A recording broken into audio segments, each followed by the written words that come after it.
Good morning, good afternoon, good evening, good night, whatever time you're tuning into this video, just make sure that it is good. My name is Game Boy Rob, and welcome back. Welcome back to my channel. I know it's been a long time since the last time I posted a video.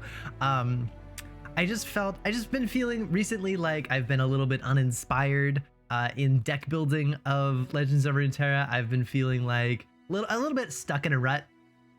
As far as the game goes, I've been playing kind of the same champions over and over, and it's been really hard to try to deck build and build a deck that can compete in the meta. That's just not just like another Go Hard deck or another Grand Plaza deck, you know?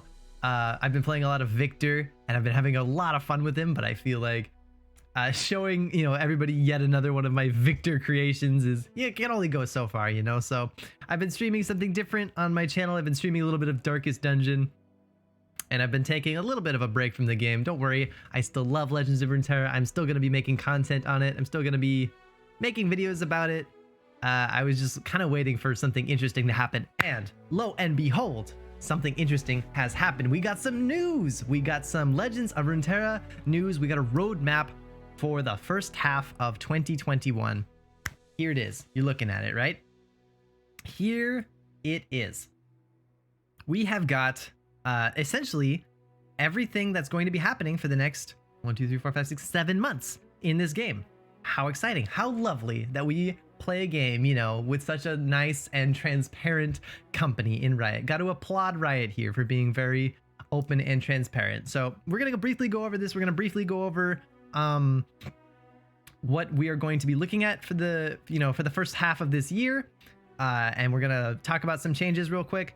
And then we'll get into what you guys are probably here for. We'll get into the cards that have been revealed today, right? So without further ado, let's get started, right? In January, you know, for those of you who don't know, in January, we're getting a co-op lab. Very cool. A co-op versus AI lab. Neat, you know, very neat. That's very exciting. In February, this is the one that probably is, you know, we're gonna be talking about mostly today. In February, we are getting an expansion, but it is a single champion expansion. So this is an expansion that has only one champion in it. That champion obviously is going to be Aphelios himself, and it is just going to be Targon cards as far as I'm aware.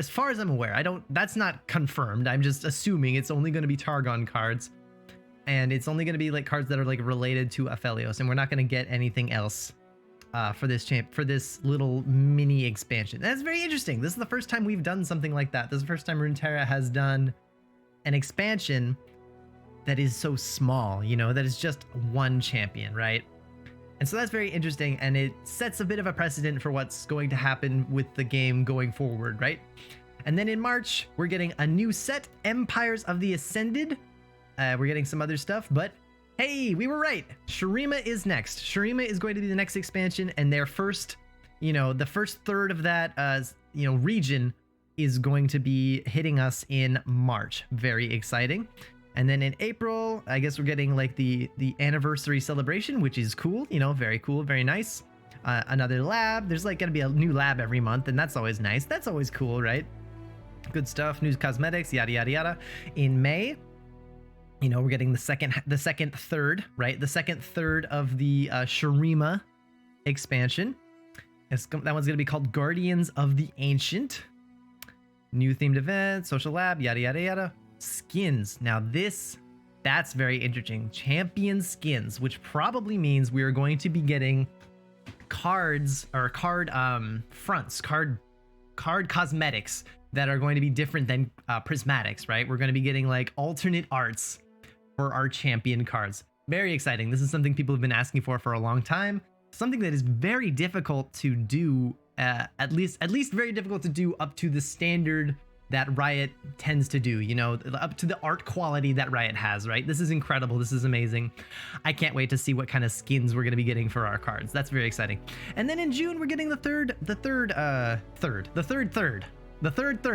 the expansion. We're going to get Rise of the Underworlds. Spoiler alert. Spoiler alert. This is the one where Nasus is going to be coming in. I'm making a guess. I'm taking a stab and saying that Nasus is going to be joining us in June, right? I assume generally they say that each third of a set is going to be coming out 2 months apart, right? So in March, we're getting a set, in May, we're getting a set, and then instead of in July, we're getting a set, we're in June, we're getting a set. So I imagine early May, we'll get a set, and then late June, we'll get a set. So there'll still be about 2 months in between there, right? So don't freak out. They're not like changing things around or anything. It's just, that's what it's going to be looking like.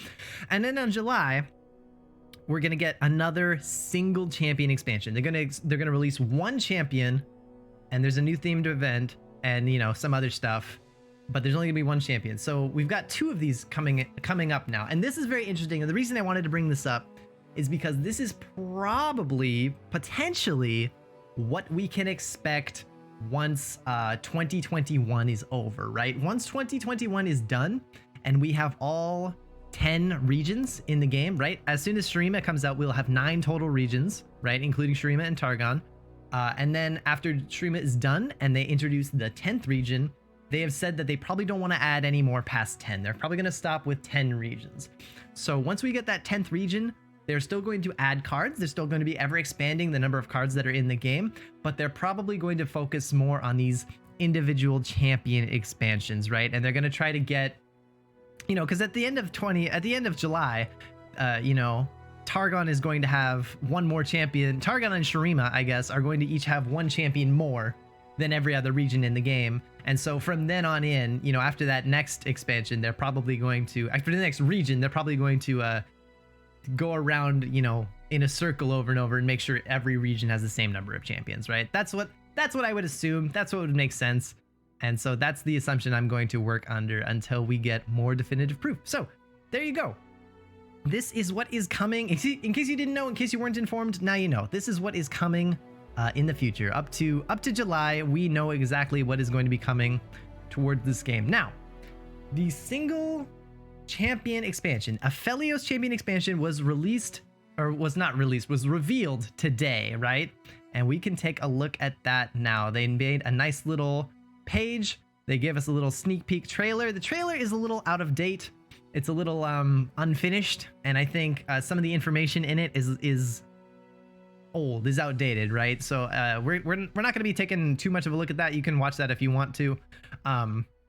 But we're mostly just going to be focusing on the card, because as far as I'm concerned, everything from here down is actually accurate, right? Is actually accurate to what the card. So, new Targon champion named Aphelios. If you've played League of Legends recently, you'll probably have seen this guy in the bot lane. He is famous. He is famous within the League of Legends community for being extraordinarily complicated, for having a huge wall of text on all of his abilities and being really, really hard to play and hard to master. And it looks like Riot wanted to continue that legacy here. So as you can see, he's got a lot of text on his card. Aphelios is a 3/3 mana 3/3 Targon champion. And he's a Nightfall champion, right? He's a Lunari. He's related to Diana, or not related to her, but he's in her tribe, right? He's in her clan. He's one of the Lunari. So he's a Nightfall card. He says, Nightfall, pick a moon weapon to create in hand. And then when you've played 2 other cards in a round, create the phased moon weapon in hand if you don't already have one. And we'll get into what those moon weapons are in a minute and what it means to be a phased moon weapon. Because this, as I said before, he is complicated. This is complex. And then when he levels up, obviously he gets his +1/+1. He's a 3 mana 4/4. And now he gets quick attack. Yay, he gets quick attack. Same thing, when you Nightfall him, you still get to pick a moon weapon, but now he will create a moon weapon every time at round start and every time you've played 2 cards, right? So round start and when you've played 2 other cards in a row, create the phased moon weapon in hand if you don't already have one. And then your moon weapons cost 1 less. So you can play them, you'll get more moon weapons if you play them, and they'll be cheaper, so it's easier to play them. So just more of what he's already doing, right, when he levels up. Now, what the heck are those moon weapons? So we've got a nice little indicator here. Aphelios' moon weapons are all 2 mana slow speed spells, right? So the first one is Calibrum. Calibrum deals 3 damage to a follower, and then it phases into Severum or Gravitum, right? Now there are 5 of these things in total, and from what we can understand is when you say it phases either Severum or Gravitum, you, the player, get to choose which one of those things is being phased. And as far as I can tell, the only benefit to phasing something, so if I say Calibrum deals, if I play this Calibrum and I choose to phase Severum, which is the next one in the list, then the next time Aphelios would create a moon weapon, it will be the one that I chose to phase, right? So that's how that works, right? So I'm gonna play Calibrum, and then I'll choose to phase it into Severum, and then the next time Aphelios would create a moon weapon, he will create Severum, but you don't get it until you actually make Aphelios do it. So again, it's all really complicated. So what does Severum do? Severum gives an ally +1/+2 and lifesteal this round, again at slow speed, and then it phases either Gravitum or Infernum. Gravitum stuns an enemy. Again, this is 2 cost. This is a 2 cost stun an enemy. If it's a follower, stun it again at the next round start. Phase Infernum or Crescendum. Infernum says, give an ally +2/+1 and overwhelm this round. Phase Crescendum or Calibrum, and then Crescendum, the last one, says summon a 2 cost follower from your deck. If it has Nightfall, activate it, and then phase Calibrum or Severum, right? Now I know that was a lot to take in. That was a lot. And evaluating this guy is very hard. None of these, by the way, none of his moon weapons are going to be collectible cards. None of them are going to be main deckable. They're only going to be created by him. So now that we've read all of that, text, and we kind of understand what Aphelios does, we can try to evaluate him, right? And it's hard. I'm going to tell you it's hard. It's hard. He's a complicated guy, and it's really, above anything else, it's really hard to imagine a deck in which, a deck that benefits from having all this nonsense in it. But at the same time, it's hard to imagine a deck that wouldn't want any of this nonsense in it, right? Aphelios, by his very nature, is extraordinarily flexible. A lot of people are comparing him to Twisted Fate, right? They're looking at him and saying he's a lot like Twisted Fate, and that's more or less true. The big difference between this guy and Twisted Fate is that Twisted Fate is a flexible answer to various board states. And I mean, that's true of Aphelios too, but Twisted Fate, you can wait. You can wait for Twisted Fate until your opponent develops, that goes really wide and has a bunch of 1 health units, and then you kill them all. Or if they don't develop anything, you can go for blue card. Or if they have like a unit that you can kill with his gold card, then you can just play his gold card. Aphelios doesn't let you do that. Aphelios requires you to plan ahead. He requires you to know what is coming in the future and then pick the moon weapon before you need it, right? So say you're going up against an aggro deck and or like say you're going up against a Fiora deck, Fiora Shen or something, and you know that they're going to play Fiora pretty soon. You go for Calibrum, right? Because you know that you have now, well, actually I say that, but I forgot Calibrum can only target followers, but you know what I mean. Like say they have a 3 health unit that you really know you need to deal with soon. You can take Calibrum and use that to your advantage. Say you're going up against an aggro deck. You'd be like, oh, they're going to be aggro. They're going to be burning me down. I need to take the one that will give me lifesteal, right? But you have to plan ahead and you have to know the game. You have to have a good game sense in order to get value out of him. Unlike Twisted Fate, which you can just wait until you know what you need and then slap him down and use it. Now, something I think I should clarify here. Aphelios says pick a moon weapon to create in hand. Now, generally, up until now in Legends of Runeterra, when something says pick one out of like this pool of cards, it will be 1 out of 3 of that pool of cards. But Aphelios is not that way. When you play Aphelios, all 5 of these options will appear on screen. And here I can show that to you here. When Aphelios is played, let's mute this and play this for a second.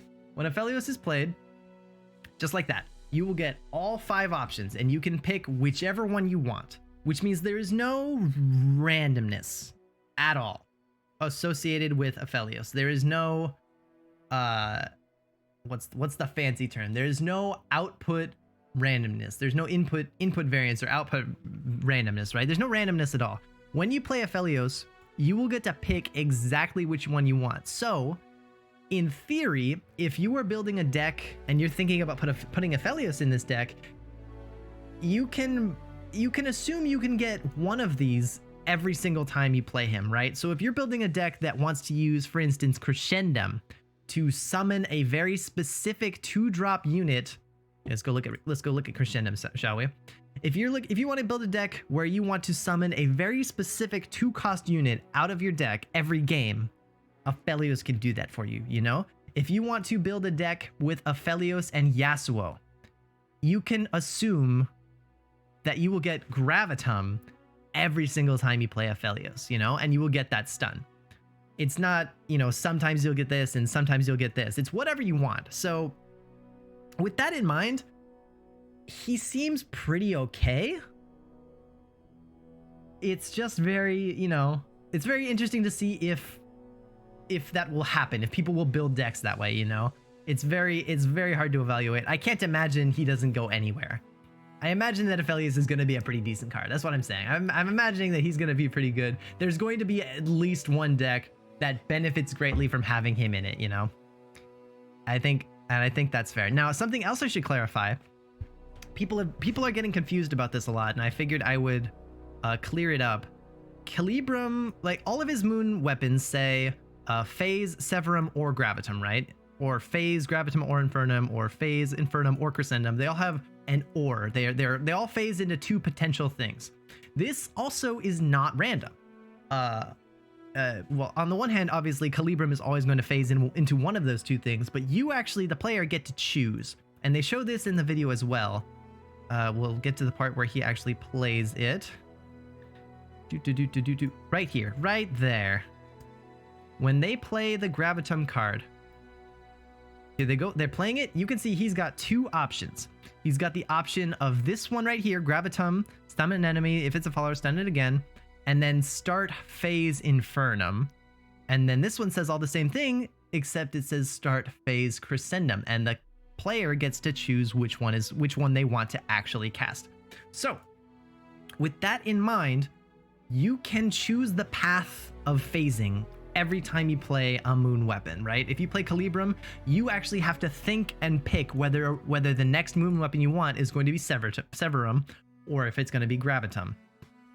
And sometimes this might not matter. Like sometimes if you play Calibrum and your opponent just kills Aphelios, obviously, you know, what you picked didn't matter, right? But a lot of times it's going to matter. So if you start the game and you play Aphelios on turn 3 and you Nightfall him and you get the thing, right? You get Calibrum, and then on turn 4 you play Calibrum, you have to think, what am I going to need more? Am I going to need Lifesteal on a unit at slow speed? Remember, this is at slow speed.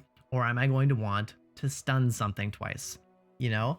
And then after that, after you play Gravitum, you have to think, wait, am I going to want to play, you know, Infernum to give something Overwhelm later in the game? Am I going for like a win con? Am I going to like put Overwhelm on a huge unit and kill my opponent? Or do I want Crescendum? Do I want to summon something out of my deck? Like, there's a lot of forward thinking and proactivity that goes into this card. And I honestly think it's amazing. I think he's a super interesting. I think he's a super interesting card. He's very well designed. I think he's just fascinating, right? Whether or not he's strong, I think is almost it's almost impossible to say, right? It's almost impossible to say. He is a 3-mana 3/3 with no keywords, which means you know, he's got decent stats, but you're not going to want to throw him into combat if ever you can avoid it, because obviously he's a generator. He's people have been comparing him to not Draven, to Twisted Fate a lot, but honestly he feels kind of a lot more like Riven, where yeah, he's got decent-ish stats, but you don't want him to participate in combat, because if he kills something and goes to 1 health, your opponent just offs him, you know, with a ping, you know, with a Vile Feast or something, and then he dies, and then you're not getting those moon weapons anymore, and you were actually losing out on a lot of value. He's a lot more like Riven in that way. People thought Riven was going to be a great card because she's a generator with a great body, but turns out you don't care about the body on a generator because you don't want the generator to be in combat, you know. So on the one hand, he might not be great because of that, because he's just a 3/3 that just sits there on your board not doing anything. He's almost a landmark. But on the other hand, he does so much stuff. He does so many different things ultra reliably that it's hard to imagine that he won't go anywhere, you know? So I imagine there'll be a deck or two that really want Aphelios. And as the game grows and gets bigger, there are only going to be more of those, right? He's just super flexible and he can create so many different strategies. So as in terms of how strong he is, he's not like a powerhouse. He's not really like an auto occlude. He's not like a oh yeah, you should splash Targon so that you can run Aphelios. It's more like he enables you to run certain strategies. And I think that's really interesting. I think that's more like what he is. And so it's really, so I don't think I can say like he's very strong, you know. It'll depend, it all depend on whether those strategies he enables are also strong. So only time will tell how great Aphelios is, but there was another card revealed, which is, we all assume, his champion spell. Gifts from Beyond is a 2-cost burst speed spell, and its whole text is just choose a moon weapon to create in hand. Right? Assumedly, the same way, that's the exact same text that Aphelios has when he nightfalls, right? Is pick up moon weapon to create in hand. So assumedly this gives you a choice of all 5. This is kind of like a mini Aphelios all by itself. This is like a little Aphelios. If you don't want to run him as your champion, if you just want one moon weapon one time, you can run this. And sort of, this is like a 2-cost this is kind of like you can put any moon weapon in your deck, but it costs 4. Is that good? Probably. Like, probably. For the exact same reason that Aphelios is pretty decent, in that he can allow such flexibility and such consistency. Gifts from Beyond can do the same thing, but it doesn't cost a champion. It doesn't even cost a follower. It doesn't even cost like a unit slot. It's just a 2-cost burst speed spell. I imagine that that Gifts from Beyond might see probably a lot more play than Aphelios does, because like, for instance, if you want, especially with regards to Crescendum, like the rest of them probably don't matter as much, but mostly you're gonna want to maybe run Gifts from Beyond so that you can put a Crescendum in your deck. And then, like, if you don't need that Crescendum, if you draw a hand in which you don't need that Crescendum, oh cool, it can create these other things, right? But this is the important one. Crescendum summons a 2-cost follower from your deck. If it has Nightfall, activate it from your deck. It takes it out of your deck. It doesn't put it in your hand. It puts it on the board. That is very strong. This, if you've played Magic the Gathering, this is called a tutor effect. Essentially, what you can do is make it so that your deck only has 1 or 3 copies of one 2-cost follower, right? And then when you play Gifts from Beyond and then you play Crescendum, every single time you play Crescendum, it will pull that one card, that one unit follower out of your deck and put it on the board for 2 mana. Well, I guess if you include the cost of Gifts from Beyond, for 4 mana. 4 mana to bring any 2-cost card or one specific 2-cost card out of your deck and onto the field. And that alone is pretty frightening. There aren't a great amount of targets for that in the game right now. There's like Starlit Seer. I mean, if you want to build a deck all around Starlit Seer, I mean, this is probably a great way to do that. That was something that Starlit Seer decks kind of struggled with, was that they, you know, if you don't draw Starlit Seer, you just have a deck full of spells that don't do too much and you feel kind of disappointed. But again, but on the other hand, in order to do this, you will have to run that deck without Puffcat Peddler, and I'm not sure if there's enough spell synergy in Targon to really build a spell deck around Starlit Seer. But that's an interesting, that's just the first 2-drop that comes to my mind that you would really want to build a deck around. I've heard people talk about using this for Sparklefly.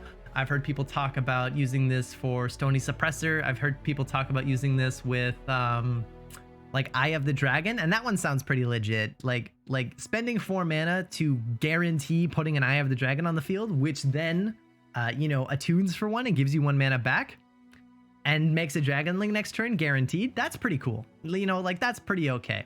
But as the game grows and more 2-drops are created, you know, printed for the game, I imagine this kind of card might end up either limiting game design or breaking the game.